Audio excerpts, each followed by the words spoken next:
Again,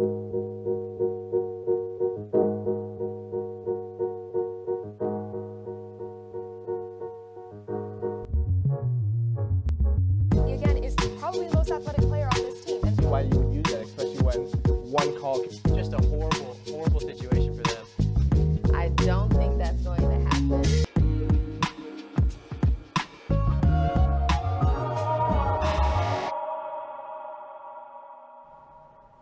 Hello and welcome to our NFL Draft Special episode of TakeaSide presented by Sided Debates. We've got a great show for you today, but before we get started, be sure to get on to Sided.co or the Sided Debates app to post topics, vote, comment, and engage with other users on the site to climb up that leaderboard for a chance at winning a $25 Amazon gift card. The more interaction your debate can get, the more points you earn, inching you closer to that top prize. With a combination of MLB starting up, NHL and NBA playoffs, and the NFL Draft coming up, now's a great time to hop on to Sided.co and start posting. Moving to our first segment, Ryan Atchison and Dylan Vanderveen are going to take you through their first round mock draft for the first 10 picks. This year is a very intriguing year as there's no clear number one player in this draft and nobody really has any idea which players will rise or fall. But let's start with the number one overall pick. Dylan, who are you taking? Obviously, this is a really exciting draft. There's no clear-cut picks in any of these picks, but the first overall pick I had was Aiden Hutchinson. Obviously, defensive end from University of Michigan. Sure pick, safe pick. You can go Trayvon Walker here. He's got the most upside in the draft, but I just don't like Trayvon Walker's stats really for the number one overall pick. I mean, he's got 6 sacks in 2021. I mean, he didn't really have a huge impact. Obviously, Georgia's front seven, massive this year. That's a big reason why they won the national championship. But Aiden Hutchinson with Abajo up front. Obviously, Abajo tore his Achilles. That's why he's not. Could be a top 15 pick if he wanted to, but this is why it's a safe pick. fair enough. Now, if I'm Detroit right here and I'm on the clock, Hutchinson's gone, I would want Hutchinson to be on my team. But if he's gone, I'm going to go with the guy you mentioned that you didn't like in Trayvon Walker. This guy is a freaking beast. 6'5", 270 pounds. His explosiveness off the ball is one of the best in the NFL draft, hands down. Now, there is rumors he could go number one. There's still that talk. But if you want a pure athlete and you want somebody who's going to get to the quarterback, that's what the Lions need right now. They were third to last in sacks last year. They need to get to the pressure. They need to get to Rodgers. They need to get to Kirk Cousins. They need to get to Justin Fields. They need a playmaker. That's why Trayvon Walker will be the number 2 pick in this draft. That's a good point. Moving on to the number 3 pick, I'm going to move on to another guy with the Texans who has another huge upside. Trevon Thibodeau for the Thibodeau. Excuse me, sorry.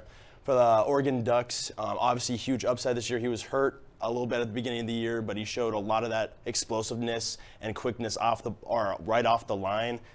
He is the quickest and most explosive person in the draft. Trayvon Walker probably is number 2. This guy's a little upside. There's a little bit of a problem where they could say that maybe he has a little bit of carelessness in his play sometimes, but I still think it's going to be a safe pick for the Texans who are rebuilding and just need some talent. All right, so I'm on the clock with number 4, and it's New York Jets.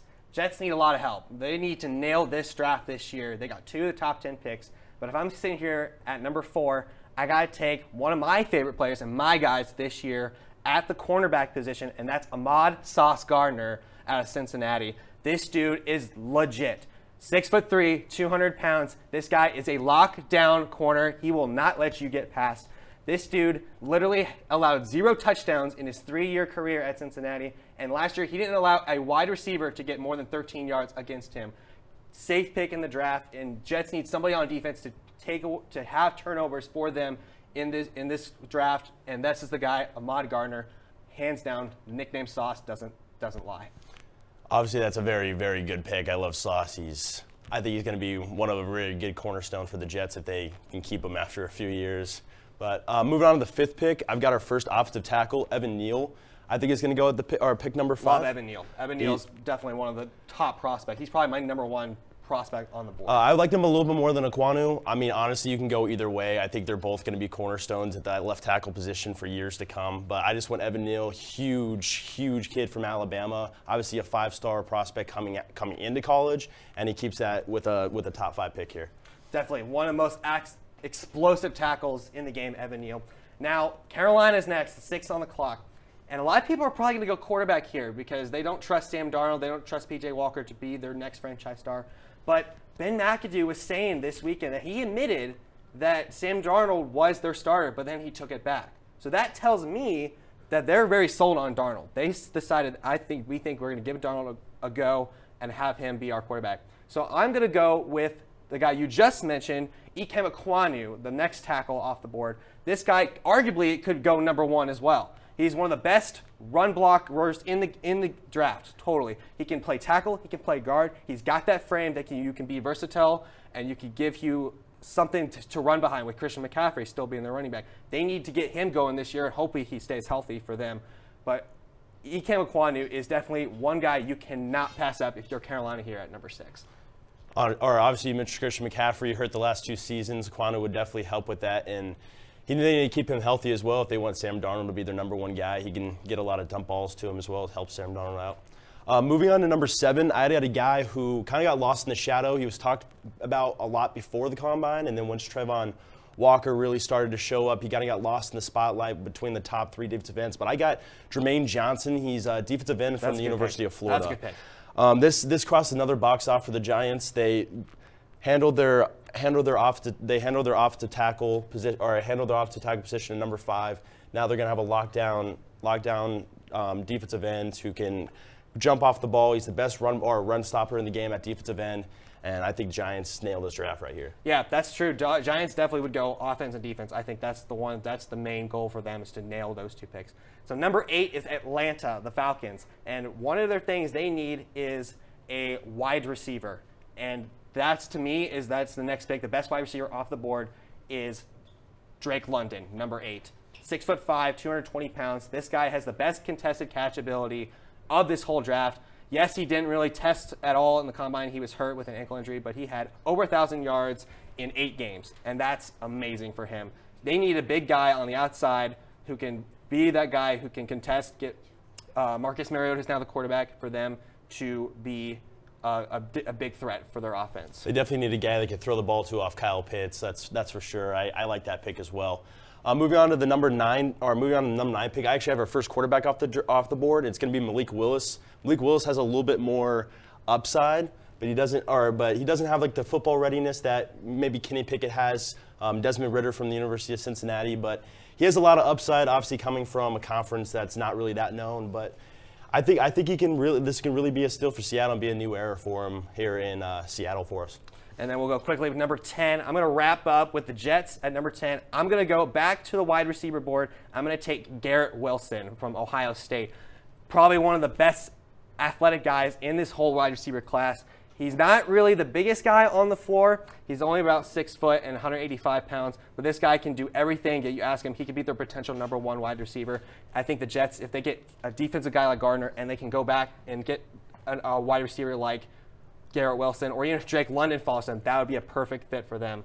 But we'll have to see with this draft and how it will play out on Thursday night. But we will send it to break, and we'll come back with Isabel and Carson giving you which teams will be the ones that have to hit in this draft. From your first day walking up the hill to your last walking through the Campanile, we've got you covered. SAN connects you to everything KU. Opportunities on and off campus, KU traditions throughout the year, your Jayhawk classmates, and more than 350,000 alumni around the world. SAN is free for all students, so what are you waiting for? Sign up today.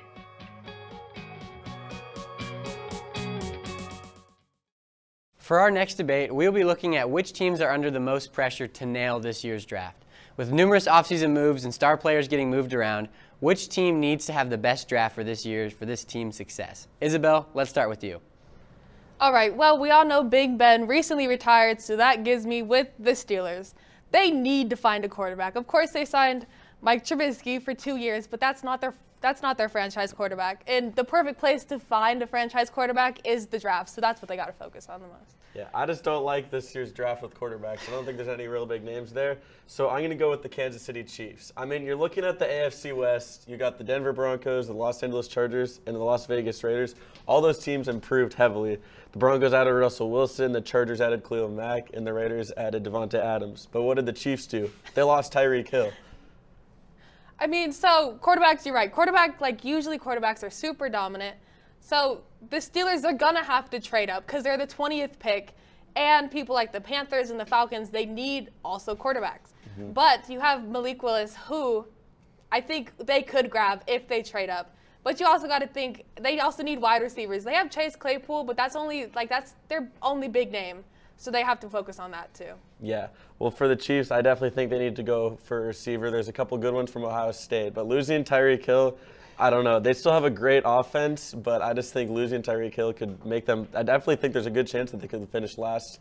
I don't know who's going to finish last in the AFC West. It could really be anyone. They need some more firepower to go alongside Travis Kelce. The Steelers, they have a lot of different problem areas, and one is their offense. Even last year with Big Ben, they still could – have done better. They only had about 38% effective on third downs, and all their stats were way down compared to all the other offense. So they need to focus their entire offense, offensive line, wide receivers, even a running back they could focus on. Yeah, and defense for the Chiefs, I believe that they have the worst defense in the AFC West as well. I'm talking about all these other great AFC West teams, and just AFC in general. There's so many teams that can make the playoffs from the AFC. And if the Chiefs want to continue to compete the way they have these past few years, they need to really improve their defense. We don't know what's going to happen with Tyrann Mathieu, so I think they need to go for a safety.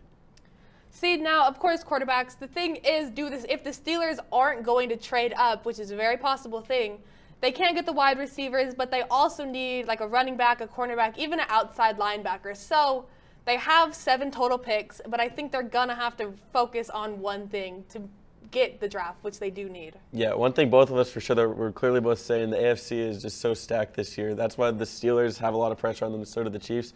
But I don't know. I think the Steelers have a better chance of making a run in their division than the Chiefs do. I think the Chiefs really need to do well. They need to crush this draft. They need to get more power on both sides of the ball if they want to even have a chance to win the AFC West. I agree with that. I think this draft has been all over the place, and there's some teams who did so great during trading and everything, and then there's teams who really need to focus on it. And I think the Steelers are one of the biggest teams. Yes, definitely. Well, after this break, we're going to cut to Blake and Jackson to talk about their sleeper picks for the NFL draft.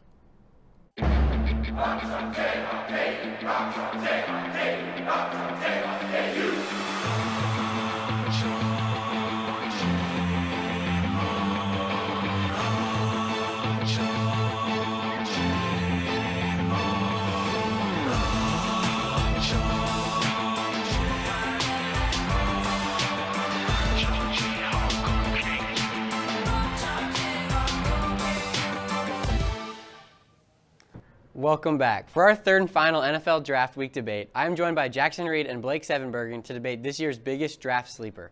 While plenty of experts have picked these players in the first round, it doesn't seem like these guys are getting the respect they deserve. Who is the biggest sleeper in the draft? Blake, who are you picking? Yeah, so Jackson, I think you and I can both agree this year, not a great quarterback draft, but it is a great wide receiver draft. Agreed. Can't go wrong with a good wide receiver. There's a lot of teams that need a wide receiver on their team this year, mainly the Kansas City Chiefs, which was talked about earlier. And I think a perfect guy that is getting slept on way too much because he's had injury problems is a guy named George Pickens, wide receiver out of Georgia. Was there for 3 years, only played in 4 games in his senior year, or in his last year there. He had 5 receptions for 107 yards. Not great. No. He did have a 52-yard catch in the national championship game against Alabama. And then in his 2 seasons prior, he caught a combined 14 touchdowns and over 1,200 receiving yards. This guy is 6'3", 200 pounds, great intangibles, incredible football player that played on a national championship team. He's got the experience of a winning program. Imagine if you got him at a winning team in the NFL with the experience he has in college already. I think he's a guy that every team should want to have on their roster. It depends on where George Pickens is picked, but I do somewhat agree with you. But the only problem is the wide receiver class is great, almost too great. There's probably, in my opinion, there's 1, 2, 3, 4, 5, 6, 7 receivers in this draft that are better than George Pickens. Now, Blake, before I get into my player, and you know who my player is, let me table you at this debate. Ready? So it's player A or player B. Both are wide receivers. Okay. Player A ran a 4.26 40. Player A caught 65 passes last year for 936 yards and 13 touchdowns. Player B ran a 4.38. Player B caught 70 passes for 1,058 yards. It's 126 more yards and 12 touchdowns. Which player would you rather have? They're both 21 years old. Both pretty good. Exactly. That's the argument here. Exactly. Player A is Chris Olave. Player B is Garrett Wilson. Please tell me why Garrett Wilson's projected in the top 10 and Chris Olave is projected in the middle 20s-ish. And I've heard all the camps. He doesn't have breakaway speed. Stop. He's a 4.2 640. That's plenty breakaway speed for me. He is a fantastic wide receiver, and those two are very comparable. And the debate here is who's getting slept on the most, and why is it not Chris Olave? Chris Olave is not a back 20s player. If you can get Chris Olave in that top, in between 10 and 15, why not grab Chris Olave? He's a guy that will change franchise, and that's what you're looking for in the draft, are you not? I have Chris Olave as the second best wide receiver in the draft behind Garrett Wilson, but barely. My argument is those two are so comparable. Why is one getting slept on and one not getting slept on? Which I understand. They're both incredible football players. My thing with George Pickens is he's like late first, early second fringe area right now on most mock drafts. This guy ran a 4.47, which is pretty fast. He has a 33-inch vertical. He's 6'3", and he weighs 200 pounds. Chris Olave is not even 6'1". He is not 200 pounds. He has a shorter wingspan than Pickens, and he had a lower vertical jump. Who can stay healthy? That's the big question mark with Pickens. That's the big question mark with Pickens is he can stay healthy. He's coming off of an ACL tear. So is Jameson Williams, who is another top wide receiver in this draft. Right. I mean, like, Pickens has got the intangibles to be a tall, deep threat player, and a lot of teams in the NFL need that. A lot of teams have speed at the wide receiver position already. Give me a guy that can catch a pass 40 yards downfield and jump higher than the corner. That's what Pickens is, and you're going to get him at a great value if you get him in the second round. I think him and Jameson Williams especially, those two are for sure first-round draft picks if they don't, have ACL injuries, which obviously it's unfortunate. But real quick, another sleeper, and I know you wanted to take it if it's situation dependent. If he gets picked by the Dallas Cowboys, I think the Dallas Cowboys win the draft if they take Tyler Linderbaum. That's what the Cowboys need. I mean, they need a guy like that.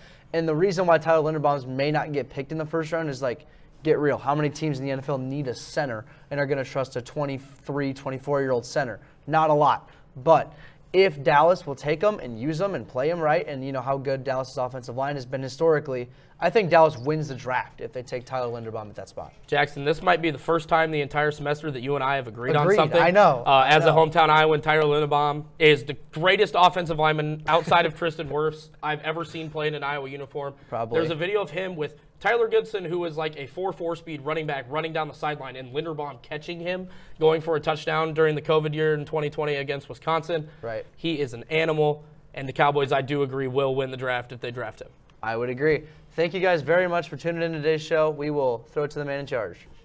Before we go, be sure to create your own Sided account and be able to post debates of your own, as well as comment and vote on other debates.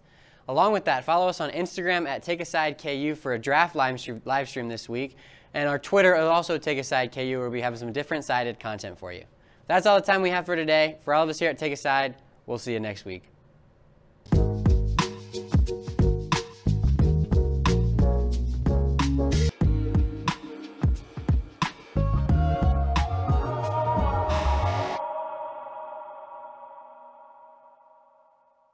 Yeah.